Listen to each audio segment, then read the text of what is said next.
Hey everybody, welcome back to the shop. This is Todd with Industrial Comfort. Now, admittedly and also embarrassingly, I definitely do not do a good enough job talking about safety in my videos.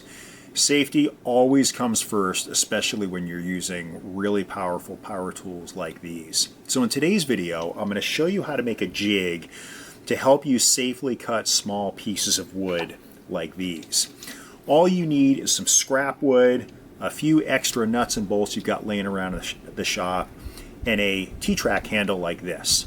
And I'll leave in the link in the description showing you where to get this. Again, it's easy, and in the name of safety, it's something you'll definitely want to make. Let me show you how I did it. So I'm making this safety cutting device for a Dewalt DW717 10-inch miter saw. Now the process will effectively be the same for any brand of miter saw.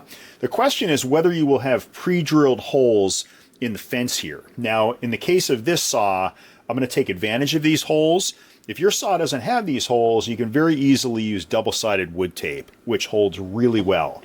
Now the key here is that you want to find a piece of scrap wood that extends far enough along the fence here so that you can get good purchase on the lever or the arm that we're going to be creating to hold our small pieces of wood. And you're also going to want to make sure that you're covering the gap at the back of the fence here, because essentially we're going to be creating a zero clearance fence. Now, I already have a zero clearance throat plate on the bottom here, and I'll leave a link in the description showing you how to make this.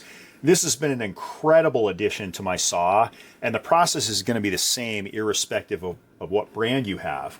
So the first thing I'm going to do is take a pencil, and I am going to mark with the pencil where the holes are located in the back of this fence here.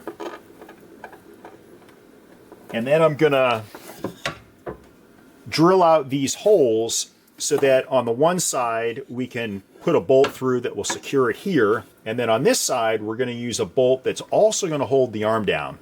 Once we get it mounted up, you'll see what I mean. I'm going with a 1/4-inch drill bit to drill these holes here.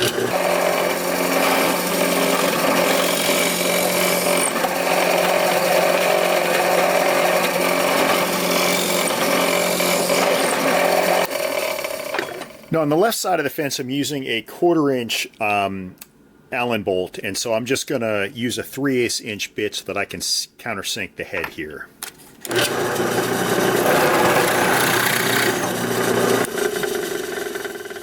Back over at the miter saw, I'm going to take this 1/4-inch bolt, I'm going to feed it through, and then I'm going to feed it through the hole on the fence.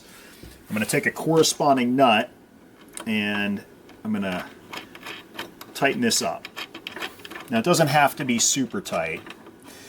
Now that I've got this in place, I've grabbed another piece of scrap wood, and what I'm going to do is measure the distance, roughly the distance to the center of this hole.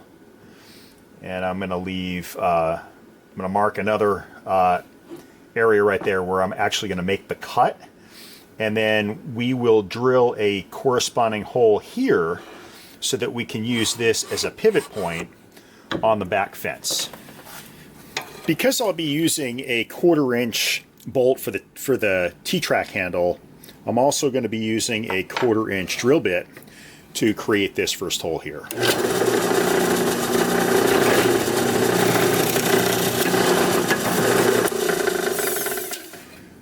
Back over at the saw, we're going to attach the arm that we just drilled a hole in. And I mentioned that we're going to use a 1/4-inch bolt that's going to attach to a T-track knob.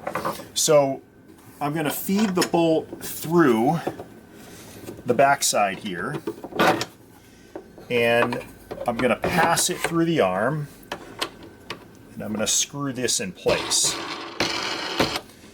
Now the size arm or the size piece of scrap wood you use for the arm is entirely up to you. The thicker it is, obviously, the more purchase you're going to get.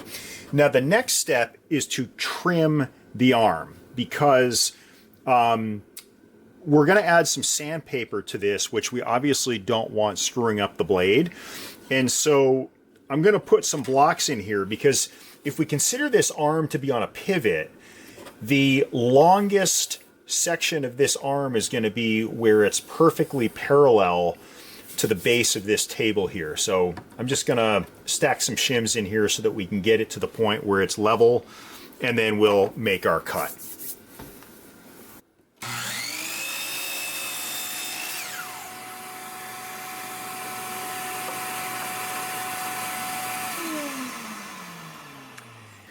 With this now cut, I am going to remove the arm here and actually cut it a little bit shorter. And the reason I'm doing this is that I want to put some sandpaper on the end here to allow much greater purchase for the small items that we're going to be holding in place. With our piece of sandpaper cut out, I'm going to liberally apply some CA glue here. And then I'm going to spray some accelerant on the arm here.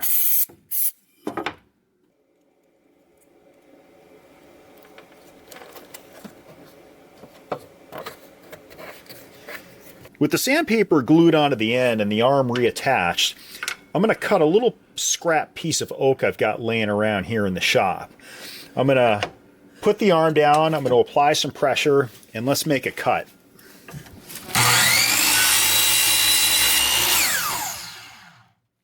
I'd say this thing works pretty well. And remember, safety first. Now, one thing I do want to call out is that this is set for a 90-degree angle.